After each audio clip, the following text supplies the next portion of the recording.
welcome to everyone, and thank you for joining us today for this NACD Spotlight webinar.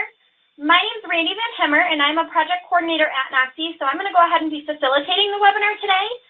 We'll be discussing everything that the American Culinary Federation has to offer. So with that being said, I'd like to introduce our presenter for the session. We've got Jeremy Abbey, Director of Culinary Programs at ACF, with us on the line today. Everyone, please welcome Jeremy. Hello, everyone. How are you? Thank you for the wonderful introduction, Randy. It's very nice. Yeah, I'm excited to do this. When NACD asked us to present a little bit about the American Culinary Federation and certification and how it relates to education, and talk a little bit about our partnership with NACD. I jumped on the opportunity. As I've discovered over the past couple of years, there seems to be some confusion out there in the marketplace as to how this whole thing works.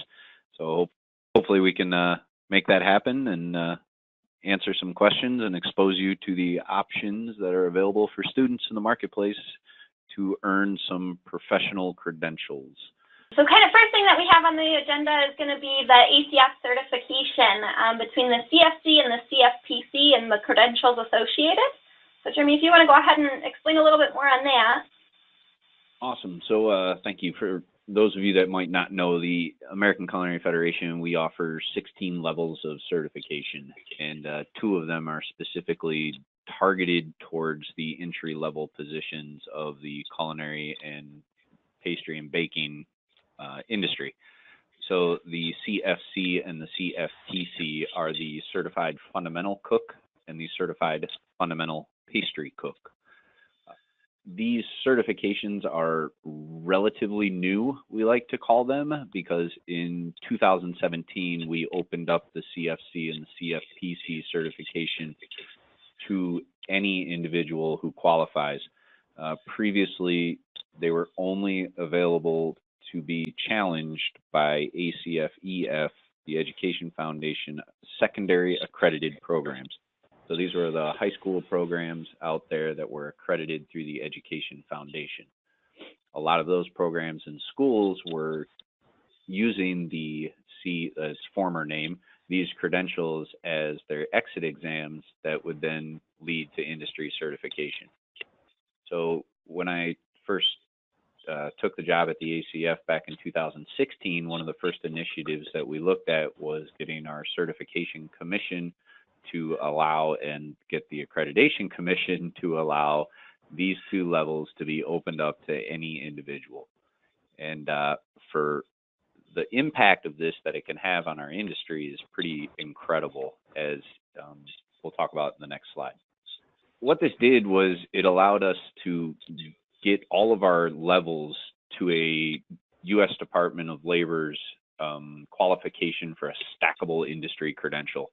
And that's a buzzword in certifications nowadays, is that stackable credential. And I know in education and workforce development and career technical education, it's becoming a very, a buzzword as the government moves to getting more of our labor force ready. And by opening up the CFC and the CFPC to everyone, we were finally able to get recognized by the Department of Labor as a stackable industry credential. So what does that mean exactly? The CFC and the CFPC is an assessment of knowledge and skill with no work experience. So essentially, anyone that meets the education requirements and can pass the exams of the skill assessment and the knowledge assessment is eligible for the certification that they can then earn and take into the workforce, and really with no experience, showcase a industry recognizable credential that validates their skill set without any work experience. And then from there, we'll talk about how that benefits everyone along the way. The other motion with this is really to help solve a lot of our employment issues in this industry and this cook shortage, where I am a chef and I'm in the industry and have talked to our members at the ACF, and we hear it a lot in the industry that there is a shortage of talent and a shortage of skilled employees out there. And so by hoping to develop a standard of knowledge and skill set that they can then enter into the workforce and progress along, the idea is that we'll reduce the turnover and get a more invested employee into that area and into that operation. So we really hope that this, by opening this up in 2017, we made the announcement. In 2018, with the help of NOCTI, it's really kind of gathered some more steam behind it, and we're looking forward to continuing to promote the whole ladder, but really this entry level where it's available to anyone, really, without any work experience. So pretty exciting stuff. When we got the Department of Labor recognition, we were pretty happy as an organization because we are the only culinary credential in America that has a stackable industry from no work experience all the way up to mastery of craft. Essentially, kind of what Jeremy was explaining with the new certifications and that it's available with everything, we want to get a better idea of exactly what the students are going to experience. So can you elaborate on that portion for us? Yeah, absolutely. I can imagine that most of the people on the call are educators in some form or another.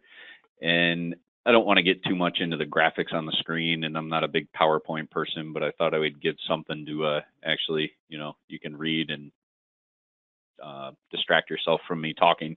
But really, to get into the different multiple intelligences and the way that, culinary students are generally brought into this industry because they don't want to, or into the education, is they don't want to sit in a desk all day and learn algebra or other things like that. We tend to have very tactile learners and very kinesthetic learners. And by really delivering education in a, quote, real live setting, we can then impart the culinary education that they need. And so from our certification ladder, the NOCTI blueprints really spell out everything that's needed to learn. And people continually ask the ACF, and I get calls all the time about, can you provide curriculum? And what's great about the ACF is we don't provide curriculum because we don't, and I hate to say it, we don't care how the student gets the knowledge as long as they get the knowledge. From a certification aspect, we're the third party that's verifying skill sets and knowledge, so we don't care if you use whatever curriculum you use to get there.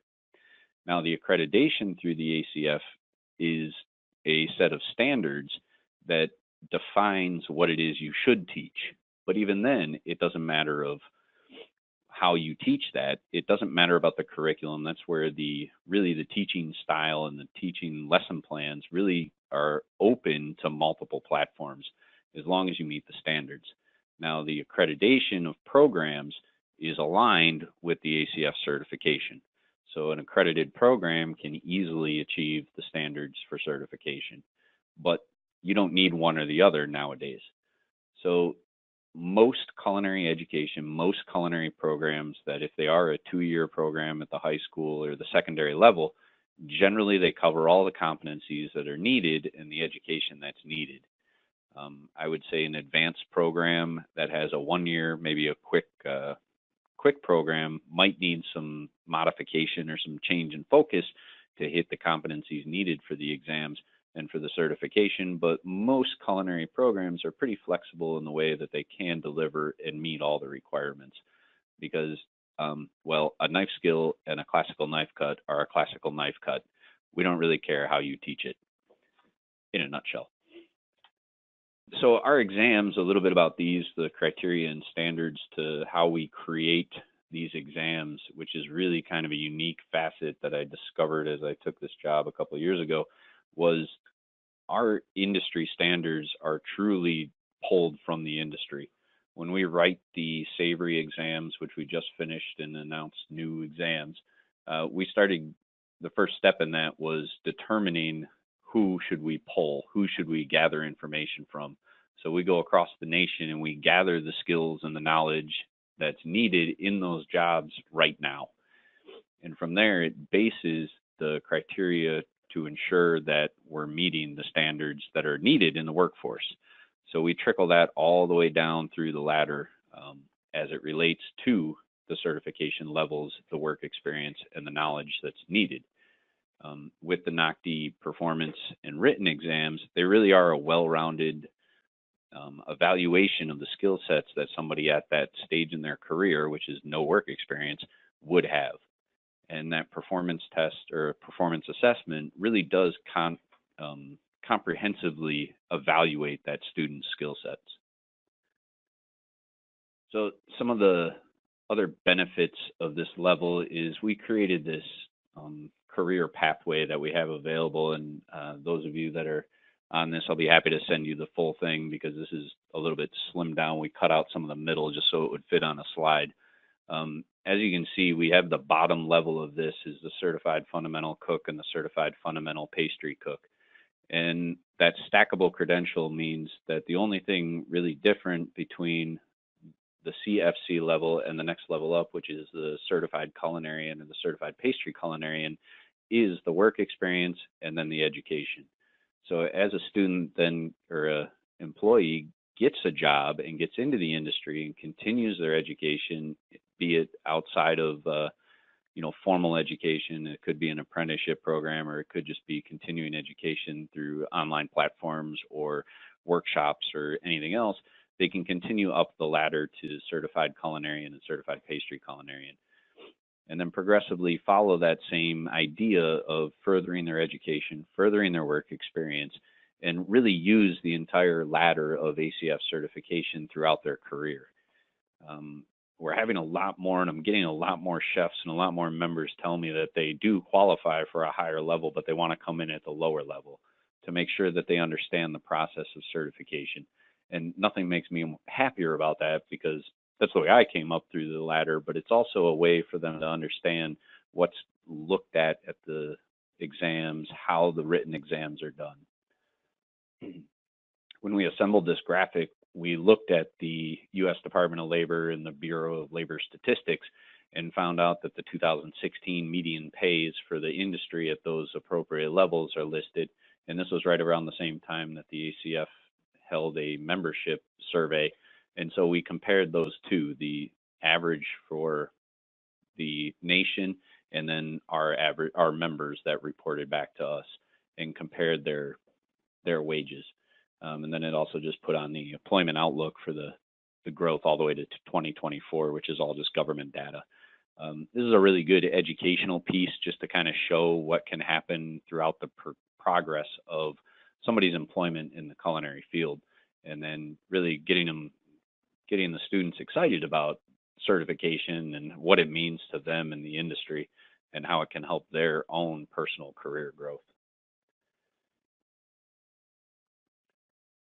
Speaking to secondary students, our ACF EF accredited programs, which would be our secondary high school programs, and some CTEs for technical education institutions out there that are accredited through the Education Foundation, if they use the NACD exams as exit exams, they can earn the CFC or the CFPC. Once a high school student or a secondary student has graduated and maybe they want to further their education, they can go into the post-secondary degree or post-secondary program, and our accredited programs through the ACF EF can graduate with a CC or a CPC, the Certified Culinarian or Pastry Culinarian, really depending on how long that program is.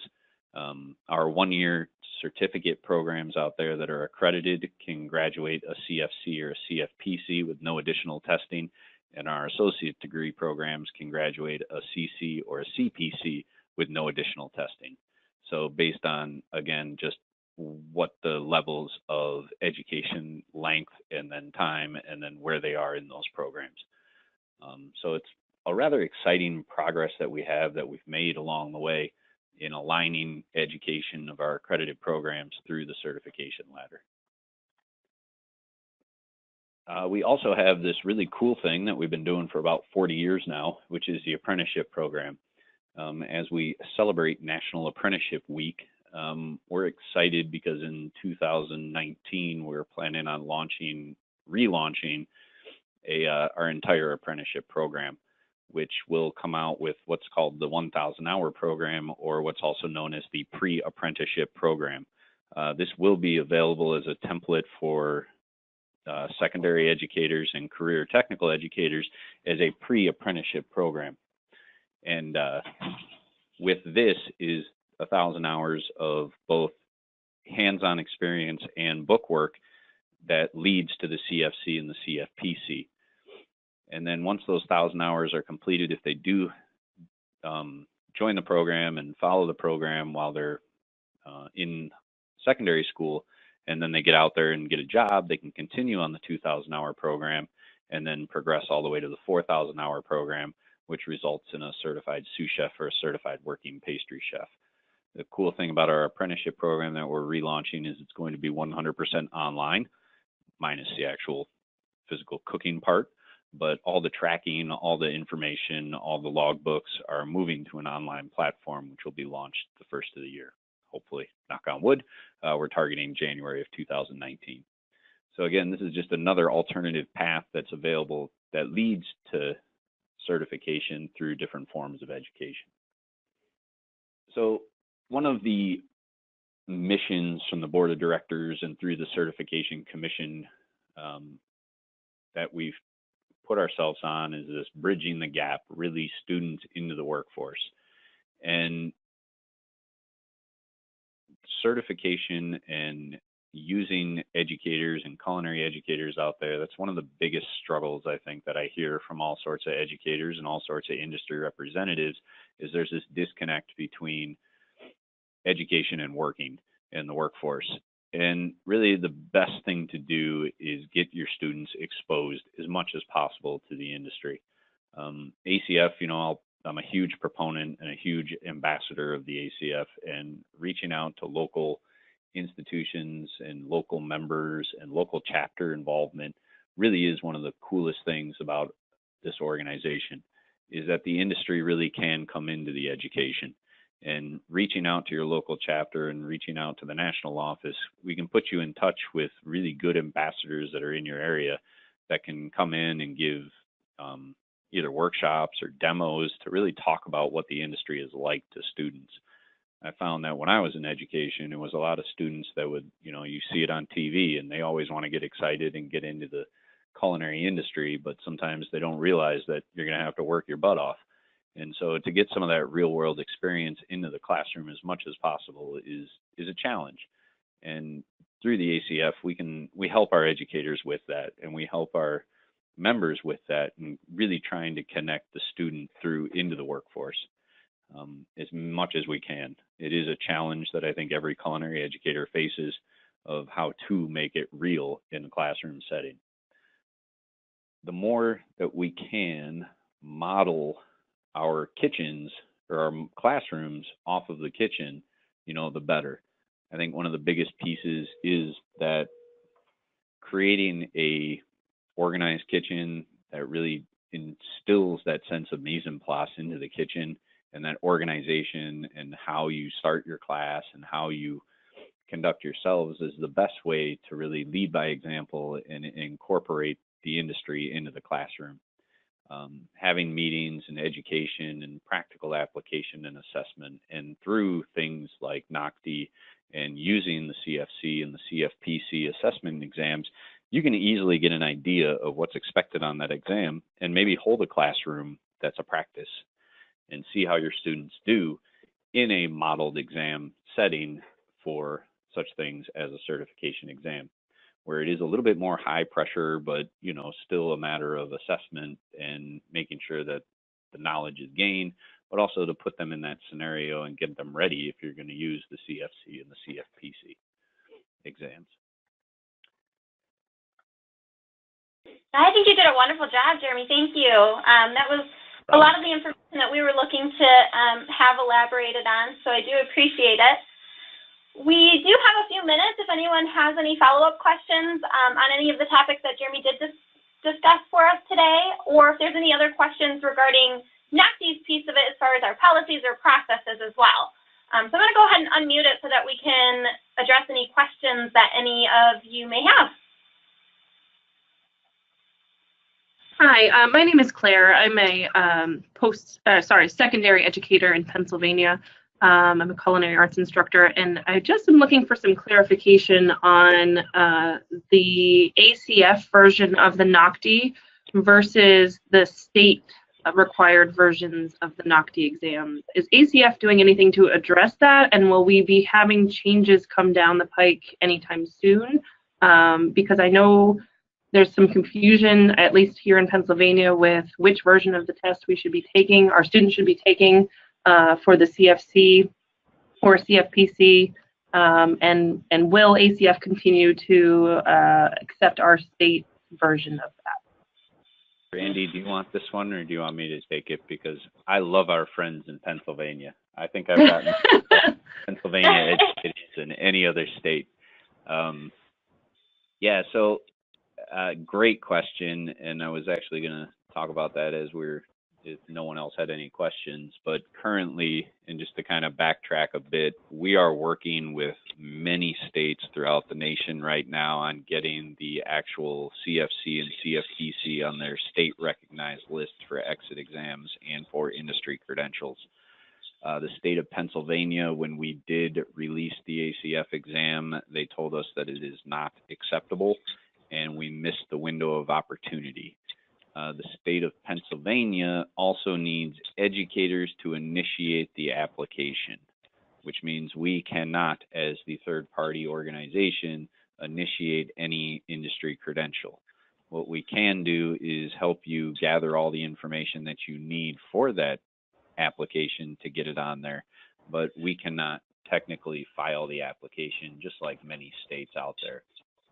So there is a group of Pennsylvania culinary educators that are working, and I can put you in contact with them if you're interested, to really get the state to recognize the ACF, CFC, and CFPC. As it relates right now, because of that, because Pennsylvania's been such a strong supporter, is we are accepting the other culinary exams. What we do ask is that a simple email request gets sent to our office just for record keeping, tracking of it. But any NOCTI culinary exam that was previously there that might not be the ACF branded one is accepted for the CFC and CFPC. Thank you very much. Yes, I would appreciate that information if you could share it.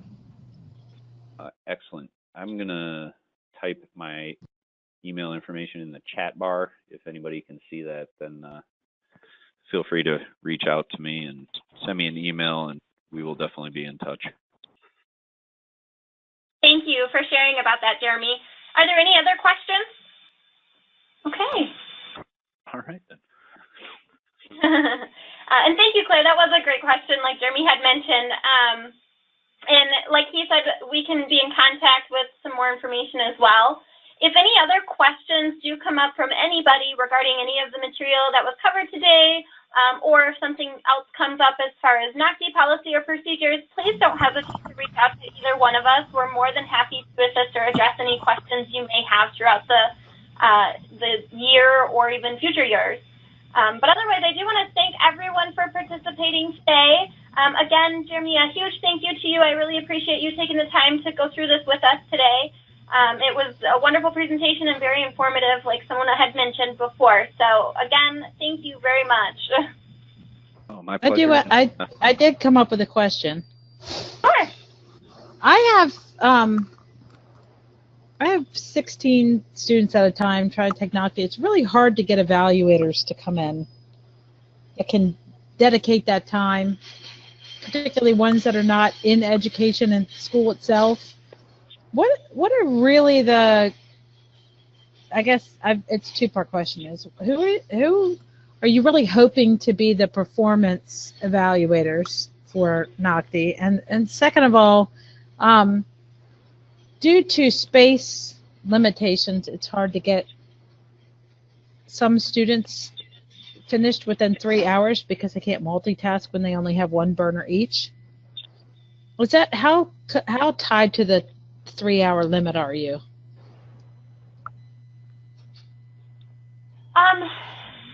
Yeah, go ahead, Randy. I'll let you take that one. Okay, sounds good. So regarding the performance component of it, I can definitely understand where you're coming from with that, because it does have a little bit more involved with the evaluation portion of it, because the individual has to be well familiar with the field to be able to properly evaluate the students. However, we do need to still maintain the security of the assessment, and we can't compromise it by allowing the teacher to do the evaluating. So a lot of times we do ask for like a third-party individual. A lot of times maybe if there's somebody in the community or anything like that that's willing to participate with that, then that's usually what we would recommend. Is to, you know, try to reach out that way and see if there's somebody available to help with that. And regarding the actual equipment necessary, because I can see where you're coming from in regards to, you know, if you have 16 students that you're trying to do the performance testing for, then if there's like another, I know sometimes there will be, some schools will do different stations almost, so they'll have, you know, so many students do this portion of the test, like job 1 first, while other students perform job 2, and then when they finish, they'll have them switch. So sometimes that might help as far as if there's a limited amount of equipment, instead of having all of the students perform job 1 at one time. I've tried that. I've tried that. The problem is that eliminates them being able to multitask. In 3 hours with cleaning, you know, 3 hours to get all through those assignments and get cleaned up without them being able to multitask at all is very difficult for them. Like, so my students that can easily do it are the ones who are actually in the industry in some capacity. But the ones that are not, even though they're here 2 years, that if they can't multitask like that, it becomes a struggle. So I didn't know if there was ever any allowance made for extra time for that, or if cleanup has to be part of that 3 hours.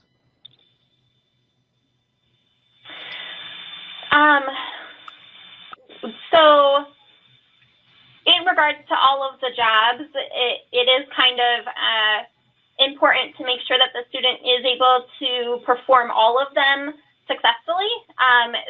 You know, like you had mentioned, there are some students that are able to do that are in the industry, so it's definitely going to be something within the industry that will be a key factor to like properly perform the skills.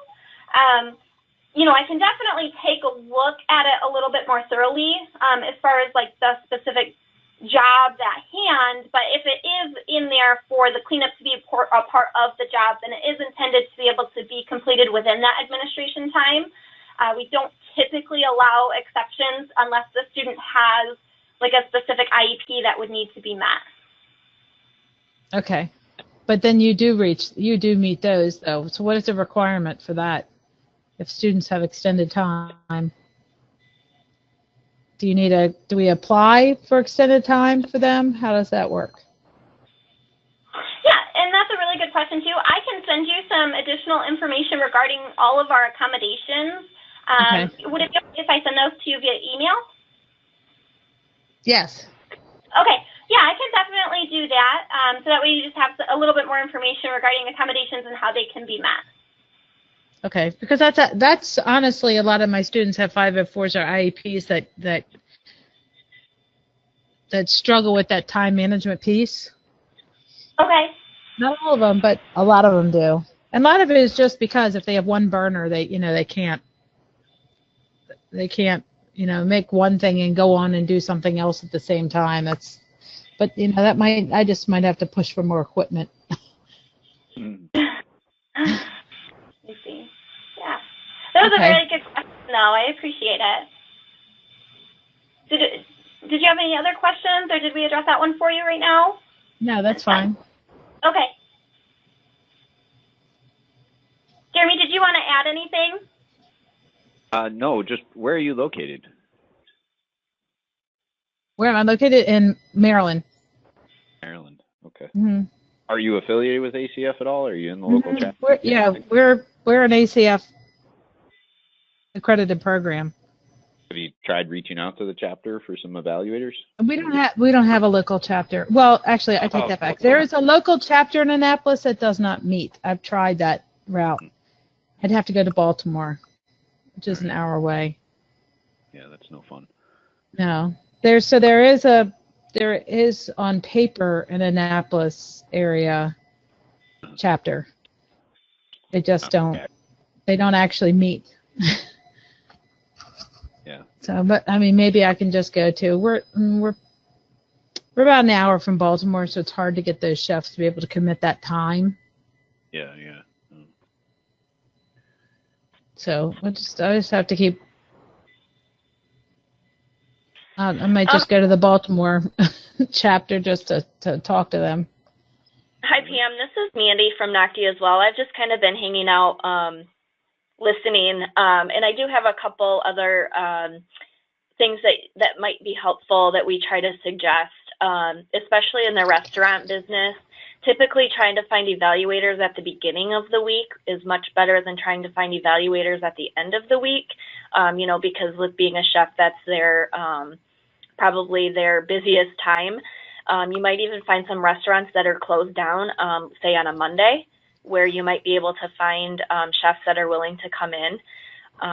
Some schools also do maybe some sort of appreciation for the evaluators. Are you giving them some sort of certification or certificate or anything that they could, then if they wanted to move up into, a different restaurant, that they could provide to a future employer, that says, hey, I am willing to give community service and that kind of stuff.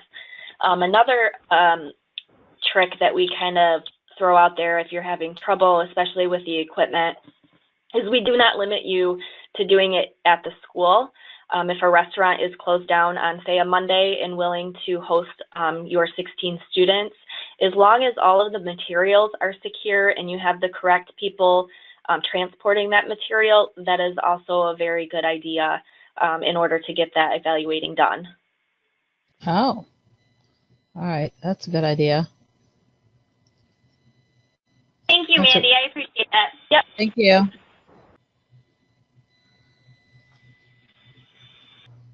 That is another really good point that Mandy did bring up. We definitely encourage reaching out to the community to see if there's any other involvement that they can do in helping with that.